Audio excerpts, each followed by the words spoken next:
Hi friends, welcome to Mahika ట్రూస్. ఇంటి ముందర ఈ 7 చెట్లు ఉంటే లక్ష్మీదేవి అనుగ్రహం తప్పకుండా కలుగుతుంది. ఇంట్లో చెట్లు మొక్కలు నాటేందుకు చాలామంది ఇష్టపడతారు. చెట్లు మొక్కలు ఇంటి పరిసరాలను శుద్ధి చేయడమే కాకుండా జీవితంలో ఆనందాన్ని కూడా కలిగిస్తాయి. ఇంట్లో ఆనందం శ్రేయస్సును తీసుకువచ్చే కొన్ని మొక్కలు ఉన్నాయి. వాస్తు శాస్త్రం ప్రకారం ఈ మొక్కలను ఇంట్లో నాటడం వల్ల సానుకూల శక్తి రావడమే కాకుండా కుటుంబ సభ్యుల అభివృద్ధి కూడా ప్రారంభమవుతుంది. ఆ 7 మొక్కలేంటో ఈ వీడియోలో మనం ఇప్పుడు తెలుసుకుందాం.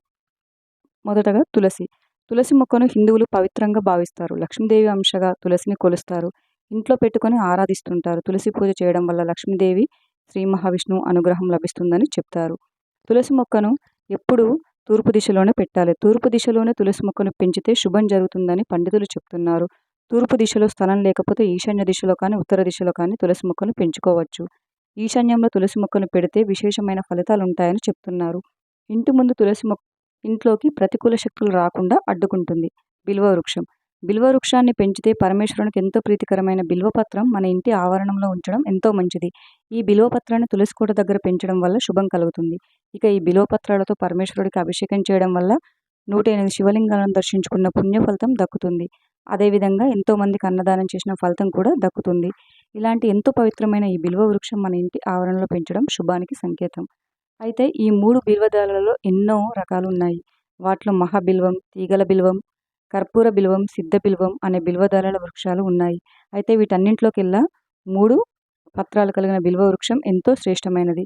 ఈ వృక్షం కనుక మన ఇంటి ఆవరణలో పెంచితే ఏ విధమైనటువంటి ఆర్థిక ఇబ్బందులు లేకుండా సుఖ సంతోషాలతో ఉండవచ్చు అని పండితులు చెప్తున్నారు. మూడవది మనీ ప్లాంట్. ఈ మొక్క ఇంట్లో ఉంటే ధనవర్షం కురుస్తుంది. సంపదకు, శ్రేయస్సుకు ఈ మొక్క చాలా ప్రాధాన్యతను ఇస్తుంది. ఈ మొక్క ఎంత వేగంగా పెరుగుతుందో ఇంటికి అంత అదృష్టం కలిసి వస్తుంది. మనీ ప్లాంట్ వేగంగా పెరుగుతుంది. మనీ ప్లాంట్ లక్ష్మీదేవి స్వరూపం అని నమ్ముతారు. కాబట్టి మొక్క తీగలు నేలను తాకకుండా జాగ్రత్త వహించండి.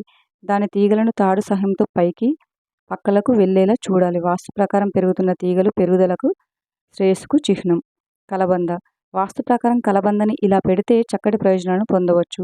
ఈ మొక్కను ఏ దిశలో పెడుతున్నా అనేది కూడా చాలా ముఖ్యం. కలబంద ఇంట్లో సానుకూల శక్తిని తీసుకొస్తుంది. అందుకోసం ఇంట్లో కలబంద మొక్కను పెడితే మంచిది. అయితే పడమర దిశలో కలబందని పెంచడం వల్ల చక్కటి పాజిటివ్ ఎనర్జీ ఇంట్లోకి వస్తుంది. ఎంతో మంచి జరుగుతుంది. ఇది శుభప్రదంగా పరిగణించబడుతుంది. ఇంటి ఆగ్నేయ మూలలో కూడా మీరు కలబంద మొక్కను పెంచుకోవచ్చు. ఇలా మీరు ఈ విధంగా పాటిస్తే ఉద్యోగంలో ప్రమోషన్ కూడా వస్తుంది. ఉద్యోగంలో మార్పు వస్తుంది. చికాకులు తగ్గిపోతాయి. సక్సెస్ అవుతారు. కలబంద మొక్కను తూర్పు వైపు ఉంచితే మానసిక ప్రశాంతత కలుగుతుంది. బాల్కనీలో కలబంద మొక్కను పెడితే ఇంట్లోకి పాజిటివ్ ఎనర్జీ వస్తుంది. ఇలా కలబందతో మీరు ఇన్ని లాభాలను పొందవచ్చు. షమి. ఈ మొక్క శనిదేవుడికి సంబంధించిన నమ్ముతారు. ఈ మొక్కను ఇంటికి ఎడమ వైపున నాటాలి. దీనితో పాటు ఈ మొక్కను సరిగ్గా పూజించాలి. ఈ మొక్కను నాటడం వల్ల ఇంట్లో ఎప్పుడు డబ్బుకు, ఆహారానికి లోటు ఉండదని నమ్మకం. వాస్తు దోషాలు తొలగిపోతాయి. శనిగ్రహం కూడా బలంగా ఉంటుంది. పసుపు. ఈ మొక్కను ఇంట్లో నాటడం చాలా శుభప్రదంగా భావిస్తారు. నాటడానికి ఉత్తమమైన ప్రదేశం ఉత్తరం లేదా తూర్పు. ఈ మొక్కను రోజు పూజించడం వల్ల కోరిన కోరికలు నెరవేరుతాయి. ఈ మొక్క ఇంటిలోని ప్రతికూల శక్తిని తొలగిస్తుంది. వెదురు మొక్కలు. వాస్తు ప్రకారం ఇంట్లో మొక్కలు నాటడం వల్ల ఆనందం, శ్రేయస్సు లభిస్తుంది. చిన్న వెదురు మొక్కలను ఎర్రటి దారంలో కట్టి ఈశాన్యం లేదా ఉత్తరం వైపు ఉంచడం ద్వారా ఆర్థిక పురోగతి బాగుంటుంది. వాస్తు ప్రకారం వెదురు 6 కాండాలు సంపదను ఆకర్షిస్తాయి. చాలామంది తమ ఇళ్లలో లక్కీ వెదురు మొక్కను ఉంచుతారు. వర్క్ చేసే టేబుల్స్ పైన కూడా పెట్టుకుంటారు. లక్కీ వెదురు మొక్కను ఉంచడం వల్ల ఎన్నో లాభాలున్నాయి. దీని వలన ఇతిబాధలు తొలగిపోతాయి. అలానే ఇంటిలో సింహద్వారానికి ఎదురుగా ఉంచితే వీధిపోటు, నరదృష్టి, కంటి దృష్టి, చెడు ఎనర్జీని తీసివేసి పాజిటివ్ ఎనర్జీని కలిగిస్తుంది. వ్యాపార సంస్థలలో నరదృష్టి నివారణకు, ధనం ఆకర్షణకు, వ్యాపార అభివృద్ధికి ఇది చాలా మంచిది. ఇంటికి తూర్పు మూలలో వెదురు మొక్క ఉంచడానికి ఉత్తమమైన ప్రదేశం. ఎర్ర రంగు బ్యాండ్లో ఈ మొక్కలను దగ్గరకు కట్టాలి. అలాగే ఈ మొక్క సంపదను ఆకర్షిస్తుంది అని చెప్పవచ్చు. అయితే ఈ లక్కీ వెదురు మొక్క ఎలాగైతే పెరుగుతుందో అచ్చం అలానే మీ వ్యాపారం కూడా పెరుగుతుందని నమ్ముతారు. Thank you for watching friends. ఈ వీడియో కనుక మీకు నచ్చినట్లయితే వీడియోని లైక్ చేసి మరిన్ని వీడియోస్ కోసం మా ఛానల్ని సబ్స్క్రైబ్ చేసుకోండి.